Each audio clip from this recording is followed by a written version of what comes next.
യേശുവിൽ സ്നേഹമുള്ളവരെ, നിങ്ങൾക്കെല്ലാവർക്കും സുഖം തന്നെയെന്ന് കരുതുകയാണ്. അതിനായിട്ട് പ്രാർത്ഥിക്കുന്നു. യേശുവിൻ്റെ പ്രലോഭനങ്ങൾ എന്ന പ്രസിദ്ധമായ സംഭവമാണ് ഇന്നത്തെ സുവിശേഷത്തിൻ്റെ ഇതിവൃത്തം.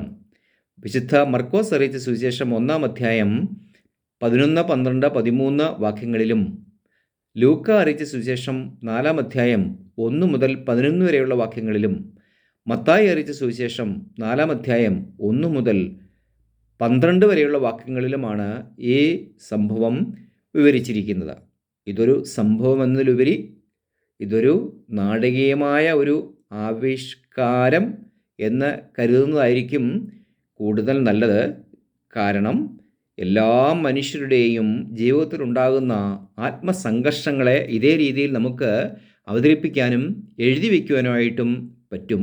ഒരു പക്ഷേ അതൊക്കെ എഴുതി വച്ചിട്ടുണ്ടെങ്കിൽ യേശു അനുഭവിച്ചതിനേക്കാൾ വലിയ സംഘടനകളിലൂടെയാണ് ഇന്ന് ഓരോ വ്യക്തിയും കടന്നുപോയിക്കൊണ്ടിരിക്കുന്നത്. അതിൻ്റെ ഒരു ഗൗരവം എന്താണെന്ന് തന്നെ ഞാൻ ഈ സുവിശേഷ വ്യാഖ്യാനത്തിൻ്റെ ആരംഭത്തിൽ നിങ്ങളോട് പറയുകയാണ്. നിങ്ങൾ ഒരു വിവാഹ ജീവിതത്തിലേക്ക് പ്രവേശിക്കാൻ പോവുകയാണോ? നിങ്ങളെല്ലാ പ്രലോഭനങ്ങളെയും അതിജീവിച്ച് ആധ്യാത്മിക കരുത്ത് നേടിയവനാണോ? അല്ലെങ്കിൽ പ്രതിസന്ധി തുടരും. അതുപോലെ തന്നെ നിങ്ങൾ ഒരു ജോലി കിട്ടി ഒരു പുതിയ സ്ഥലത്തേക്ക് പോവുകയാണോ? എല്ലാ പ്രതിസന്ധികളെയും പ്രശ്നങ്ങളെയും എല്ലാ അഗ്നിപരീക്ഷകളെയും അതിജീവിച്ച ഒരു സാമൂഹ്യ ജീവിതത്തിന് നിങ്ങൾ തയ്യാറായിട്ടാണോ പോകുന്നത്? നിങ്ങൾ ഒരു വൈദികനോ സന്യാസിയോ സന്യാസിനിയോ ആകാനായി പോവുകയാണോ? അങ്ങനെയാണെങ്കിൽ എല്ലാ പ്രതിസന്ധികളെയും എല്ലാ സാഹചര്യങ്ങളെയും തരണം ചെയ്യുവാനുള്ള അഗ്നിപരീക്ഷകളെയൊക്കെ അതിജീവിച്ചിട്ട് വേണം അതിനായിട്ട് ഇറങ്ങിത്തിരിക്കുവാൻ. അല്ലെങ്കിൽ വൈക്കോൽ അഗ്നിയിൽ എന്നതുപോലെ നിങ്ങളവിടെ തകർന്ന് തരിപ്പണമായി പോകും. നിങ്ങളുടെ ജീവിതം എന്നും സങ്കടങ്ങളിലായിരിക്കും. അതുകൊണ്ട് ആത്മീയമായ കരുത്ത് എന്ന് പറയുന്നത് നേടിയെടുക്കേണ്ടത് എല്ലാവരുടെയും ആവശ്യമാണ്. പ്രിയപ്പെട്ടവരെ, യേശു 40 ദിനരാത്രങ്ങൾ മരുഭൂമിയിൽ ഉപവസിച്ചു. അവൻ വന്യമൃഗങ്ങളുടെ കൂടെ ആയിരുന്നു. എല്ലാം അതിജീവിച്ച് കഴിഞ്ഞപ്പോൾ അവന് വിശന്നു. അപ്പോഴവൻ്റെ പ്രലോഭനം തുടങ്ങി. അപ്പോൾ സാത്താൻ പറഞ്ഞതിന് അവൻ മറുപടി പറയുന്നത് എന്താണ്? മനുഷ്യൻ അപ്പം കൊണ്ട് മാത്രമല്ല ജീവിക്കുന്നത്. പ്രിയപ്പെട്ടവരെ, ഭൗതികമായ നേട്ടങ്ങൾ, ഭക്ഷണം, പാർപ്പിടം, വസ്ത്രം, വീട്, അങ്ങനെ എല്ലാം നമുക്ക് ധാരാളമായ ആവശ്യമുണ്ട്. ഒരു പക്ഷേ നമ്മുടെ ഒരു സംതൃപ്തിയുടെ ഒരു മേഖല തന്നെയാണത്. പക്ഷേ അതുകൊണ്ട് മാത്രം കാര്യമില്ല. നമ്മുടെ മനസ്സിൻ്റെ മേഖല എത്രയോ വിശാലമാണ്. അതിൻ്റെ സാറ്റിസ്ഫാക്ഷൻ എവിടെ നിന്ന് കിട്ടും? നമ്മുടെ ബുദ്ധിയുടെ മേഖല, എന്തുമാത്രം അറിവുകൾ നമുക്ക് ആവശ്യമുണ്ട്. നമ്മുടെ ആത്മീയ മേഖല, നമുക്ക് എന്തുമാത്രം ആധ്യാത്മികമായിട്ടുള്ള ഉൾക്കാഴ്ച ആവശ്യമുണ്ട്. അല്ലാതെ എങ്ങനെയാണ് ഇന്ന് നമ്മുടെ ഒരു സമൂഹത്തിൽ ജീവിച്ച് മുന്നോട്ട് പോകാനായിട്ട് സാധിക്കുന്നത്? പ്രിയപ്പെട്ടവരെ, അതുകൊണ്ട് നമ്മുടെ അറിവുകൾ, നമ്മുടെ മനസ്സിൻ്റെ മേഖല, നമ്മുടെ ആധ്യാത്മിക മേഖലയെല്ലാം നമ്മുടെ ഭൗതിക ആവശ്യങ്ങളുടെ അടിസ്ഥാനമായി നിലകൊള്ളുന്നതാണ്. അപ്പോൾ അവയെക്കുറിച്ച് ഗൗരവമായി ചിന്തിക്കേണ്ട ഒരു സുവിശേഷ ചിന്തയാണ് ഈ ഭാഗത്ത് നമ്മൾ കാണുന്നത്. പ്രിയപ്പെട്ടവരെ, കൊച്ചുകുട്ടികൾ എന്തുകൊണ്ടാണ് ജീവിക്കുന്നത്? ആഹാരം കൊണ്ട് മാത്രമാണോ? അല്ലല്ലോ. അവർ കളിപ്പാട്ടങ്ങൾ കൊണ്ടും കഥകൾ കൊണ്ടും പാട്ടുകൾ കൊണ്ടും ഒക്കെയല്ലേ അവർ ഭൂരിപക്ഷം സമയവും അവർ ജീവിക്കുന്നത്. മുതിർന്നവരെങ്ങനെയാണ് ജീവിക്കുന്നത്? ആഹാരം കൊണ്ട് മാത്രമാണോ ജീവിക്കുന്നത്? അവർ അറിവുകൾ കൊണ്ടല്ലേ അവർ ജീവിക്കുന്നത്, അറിവുകൾ കൊണ്ടല്ലേ അവർ ജോലി ചെയ്യുന്നത്. അപ്പോൾ ആ ഒരു മേഖല എത്രയോ പ്രധാനപ്പെട്ടതാണെന്ന് നോക്കുക. ലോകം ഭാഷ കൊണ്ടാണ് മുന്നോട്ട് പോകുന്നത്. ബഹുഭൂരിപക്ഷം ആൾക്കാരും കഥകൾ കേട്ടും പാട്ടുകൾ കേട്ടും അറിവുകൾ നേടിയും ചിന്തിച്ചും ക്ഷേത്രങ്ങളിൽ ദർശനം നടത്തിയും ദേവാലയങ്ങളിൽ പോയൊക്കെയാണ് അവരുടെ ഭൂരിപക്ഷം സമയം അവർ ചെലവഴിക്കുന്നത്. അപ്പോൾ അതിന് എത്രമാത്രം പ്രാധാന്യമുണ്ട് എന്ന് നിങ്ങൾ ആലോചിച്ച് നോക്കൂ. അപ്പോൾ പ്രിയപ്പെട്ടവരെ, നമ്മളെല്ലാ അഗ്നിപരീക്ഷകളെയും അതിജീവിച്ച് ഇങ്ങനെയുള്ള കാര്യങ്ങളെക്കുറിച്ച് കൂടുതലായിട്ട് ചിന്തിക്കുകയും അത് നമ്മുടെ ജീവിതത്തിൻ്റെ അടിസ്ഥാന പ്രമാണങ്ങളായി നിലകൊള്ളുകയും ചെയ്യട്ടെ. രണ്ടാമതായി, സാത്താൻ യേശുവിനെ ഉയർന്ന ഒരു മലയിലേക്ക് കൂട്ടിക്കൊണ്ടുപോയി ലോകത്തിലെ എല്ലാ നഗരങ്ങളും കാണിച്ചു കൊടുത്തിട്ട് പറഞ്ഞു, ഇതെല്ലാം എൻ്റേതാണ്, എന്നെ ആരാധിച്ചാൽ ഇതെല്ലാം നിനക്ക് തരാം. തീർച്ചയായിട്ടും പ്രിയപ്പെട്ടവരെ, ഇന്ന് ഭൗതിക നേട്ടങ്ങൾ ഉണ്ടാക്കുന്നതിന് വേണ്ടി എന്തെല്ലാം തിന്മകൾ ചെയ്യാമോ അതെല്ലാം ചെയ്യുകയും പരിപൂർണമായി തകരുകയും ചെയ്യുന്ന ഒരു സമൂഹത്തെ നമുക്ക് കാണുവാനായിട്ട് സാധിക്കും. നമ്മുടെ കൺമുമ്പിൽ ദിവസേന എന്നോണം പത്രങ്ങളിൽ, സോഷ്യൽ മീഡിയകളിൽ കാണുന്ന സംഭവങ്ങൾ എത്ര വേദനാജനകമാണ്. എത്ര പ്രതിസന്ധികളിൽ പിടിച്ചു നിൽക്കാൻ മനുഷ്യന് സാധിക്കുന്നില്ല. അത് തിന്മയുടെ ഫലമായിട്ടുണ്ടാകുന്നതാണോ? പലരുടെയും കാര്യം നമുക്കറിഞ്ഞുകൂടാ.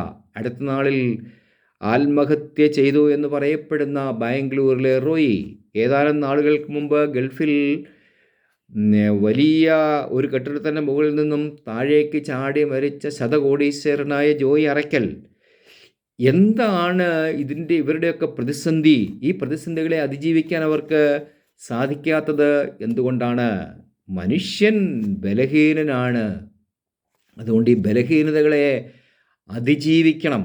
അതിനുള്ള ഉൾക്കരുത്ത്, അതിനുള്ള അഗ്നിപരീക്ഷ, അതിനുള്ള മരുഭൂമി വാസം, അതിനുള്ള വനവാസം അവന് ആവശ്യമാണ്.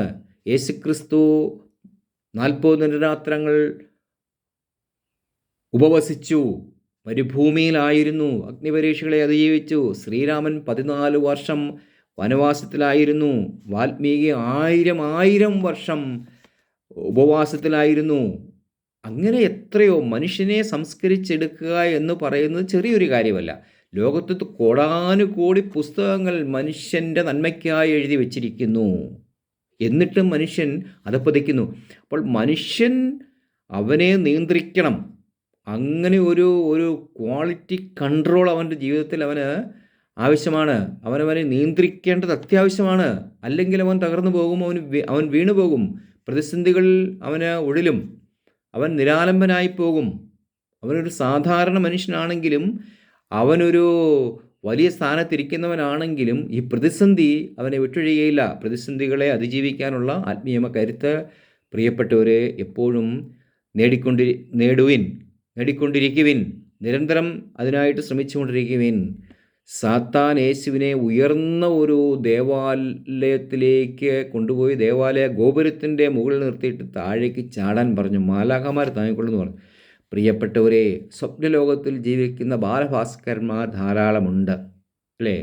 വലിയ കെട്ടിടത്തിലൊക്കെ താമസിക്കുന്നു എന്ന് രാത്രിയിൽ കടന്ന സ്വപ്നം കാണുകയും അതിൽ അഭിരമിക്കുകയും ചെയ്യുന്നവരുണ്ട്.